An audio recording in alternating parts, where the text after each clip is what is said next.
दोस्तों नमस्कार, आप सभी का एक बार फिर से स्वागत है।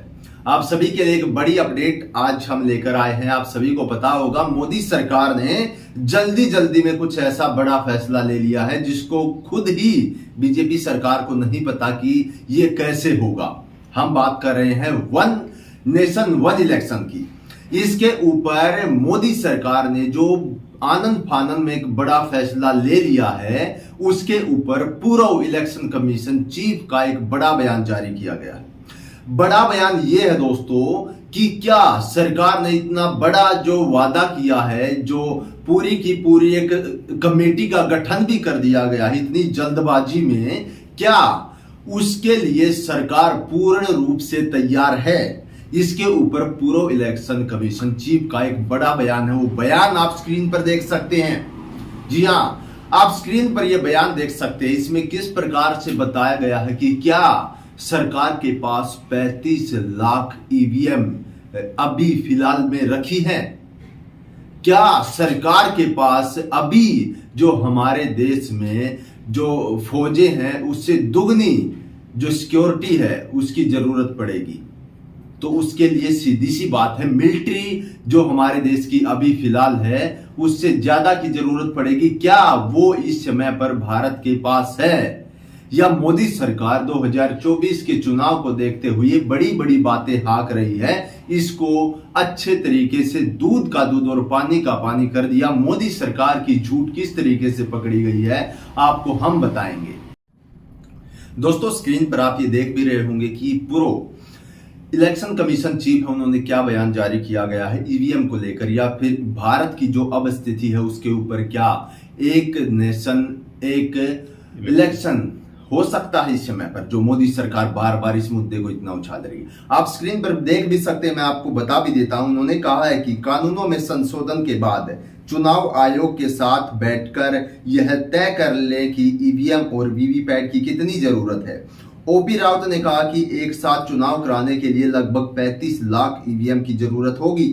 अगर वो गैप है तो उसके लिए पैसा दे दे, साथ ही उसके निर्माण के लिए समय दे दे, इसके साथ ही फोर्स की व्यवस्था कर ले तो एक साथ चुनाव संभव है। उन्होंने कहा कि इसमें टाइम लगेगा।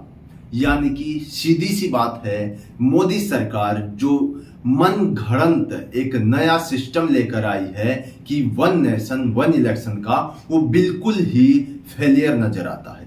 हम ऐसा क्यों कर रहे हैं? आपने ये बयान सुन लिए हैं जो पूर्व आईईसी जो चीफ हैं उनके आपने सुने हैं, और क्या उन्होंने कहा है। क्या सरकार ये सभी चीजें प्राप्त कर पाएगी कुछ समय में? आप सभी को पता है 2024 में चुनाव है। क्या इतने समय में ये चीजें प्राप्त करना संभव है?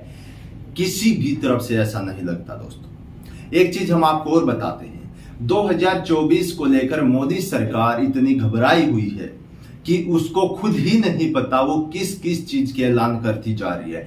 कभी सिलेंडर सस्ता किया जा रहा है, कभी मध्य प्रदेश में उन्हीं के मुख्यमंत्री शिवराज 450 का सिलेंडर कर देते हैं, कभी वो अब वन नेशन वन इलेक्शन का कह रहे हैं। तो उनको खुद ही नहीं पता आखिरकार वो किन किन चीजों के वादे कर रहे हैं।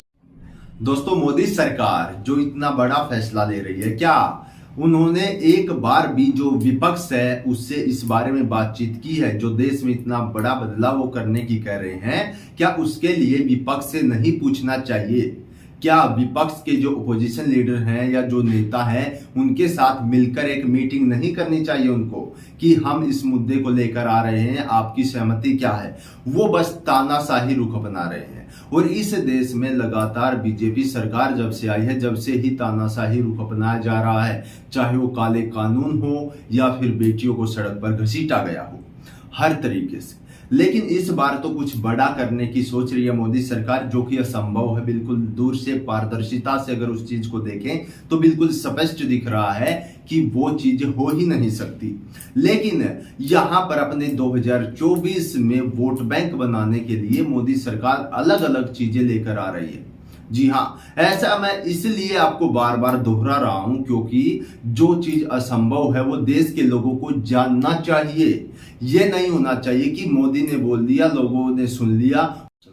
ऐसा नहीं होना चाहिए कि मोदी ने बोल दिया कि वन नेशन वन इलेक्शन होंगे और आप सबको वो बात सच भी लग रही है, लेकिन उसका अगर जमीनी हकीकत उसकी अच्छी तरह से देखी जाए तो बिल्कुल वो झूठी एक बात साबित होती है। दोस्तों, आप सभी को पता है जिस प्रकार से कुछ विधानसभा चुनाव हो चुके हैं, जैसे कर्नाटक में हो गए, हिमाचल प्रदेश में हो गए और भी बड़ी बड़ी स्टेट्स में हुए हैं, लेकिन जिस तरीके से इंडिया गठबंधन आगे बढ़ता जा रहा, लोग उनके साथ जुड़ते जा रहे हैं, इसी चीज को लेकर मोदी सरकार उनका ध्यान भटकाने के लिए कुछ ऐसे नए नए मुद्दे क्रिएट करती जा रही है। या तो धार्मिक हिंसा की जाएगी, जो की भी जा रही है, उसके नमूने आपने देखे होंगे, या फिर कुछ इस तरह की बेतुकी बातें कही जाएंगी जो कभी हो ही नहीं सकती।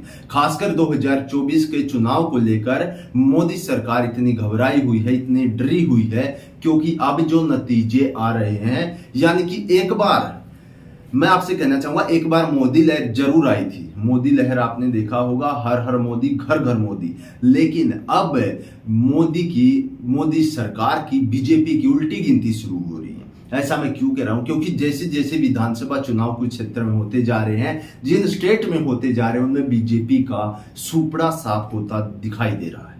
तो ऐसा हम इसलिए भी कह रहे हैं क्योंकि प्रूफ हमारी आंखों के सामने है। और अब जो विधानसभा चुनाव होंगे, उसके बाद आम चुनाव है। विधानसभा चुनाव ही डिक्लेयर कर देगा आखिरकार 2024 में किसकी सरकार आने जा रही है। क्योंकि आपने देखा होगा, राजस्थान में होंगे, मध्य प्रदेश में होंगे और उसके साथ तेलंगाना में चुनाव है। तो जो बड़ी बड़ी स्टेट्स हैं, मिजोरम में भी चुनाव है, जो बड़ी बड़ी स्टेट्स हैं, उनमें पता चल जाएगा आखिरकार जनता किसके साथ जा रही है। या फिर मोदी सरकार अपनी खुद की तारीफें इतने जो करते दिखाई देते हैं, वो झूठी तारीफें हैं, ये पता भी चल जाएगा विधानसभा चुनाव के अंदर। और सबसे बड़ी बात तो ये है दोस्तों कि हमारे देश के अंदर जो कुछ हो रहा है, उसकी आलोचना विदेशों से भी की जा रही है। आपने देखा होगा किस प्रकार से विदेशी न्यूज़पेपर हैं जो किस प्रकार से मोदी के बारे में ऐसी ऐसी बातें लिखते हैं कि जिससे देश पूरा शर्मसार हो जाता है।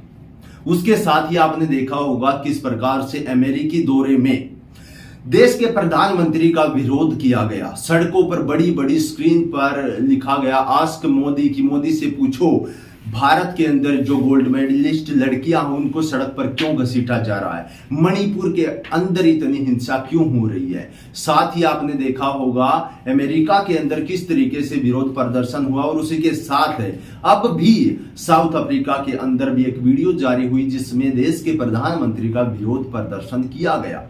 हम ये नहीं कह रहे कि विरोध प्रदर्शन ठीक है, उसमें हमारे देश का अपमान है, हमारे देश के प्रधानमंत्री का अपमान है, लेकिन जिस तरीके से मोदी सरकार अपनी छवि को दिखाने की कोशिश करते हैं, असल में उनकी वो छवि नहीं है।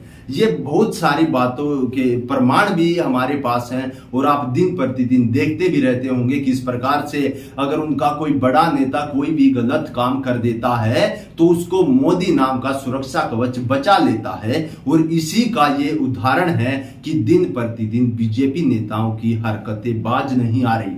हर दिन कोई ना कोई बड़ा कांड होता है, उसमें या तो बीजेपी का अध्यक्ष होता है या उपाध्यक्ष होता है या कोई कार्यकर्ता होता है। हर दिन ऐसी बड़ी खबरें सामने आती जा रही है। दोस्तों, 2024 के चुनाव में आखिरकार किसकी विजय होगी, कौन भारी बहुमत से जीतेगा, क्या एनडीए की तरफ लोग जाएंगे या इंडिया की तरफ लोग जाएंगे, ये देखने वाली बात है। लेकिन हाल फिलहाल में देखा जाए तो देश के अंदर स्थिति बहुत ही खतरनाक बना दी गई है, हिंदू और मुस्लिम के बीच खासकर। तो इन सब चीजों का ध्यान रखना चाहिए आपको।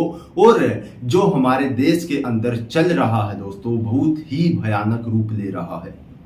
जी हां, आपको एक चीज बता देते हैं कि आज जो खेती हमारी राजनीतिक दलें कर रही है, वो खेती जब फल देगी तो अंजाम बहुत बुरे होंगे। शायद हमारे देश के लोग उसको सह भी ना पाए। तो फिलहाल हम इसी बात के साथ आपसे जो है विराम चाहते हैं। जिस प्रकार से अब चुनाव होंगे उसमें किसकी विजय होगी ये तो खैर बात की बात है, क्योंकि उससे पहले विधानसभा चुनाव है कुछ स्टेट्स में। लेकिन वन नेशन वन इलेक्शन की बात पर जो पूर्व इलेक्शन कमीशन के जो ओपी रावत हैं चीफ, उनके द्वारा जो बयान दिया गया उस पर आपका क्या कहना, कमेंट बॉक्स में हमें जरूर बताइए।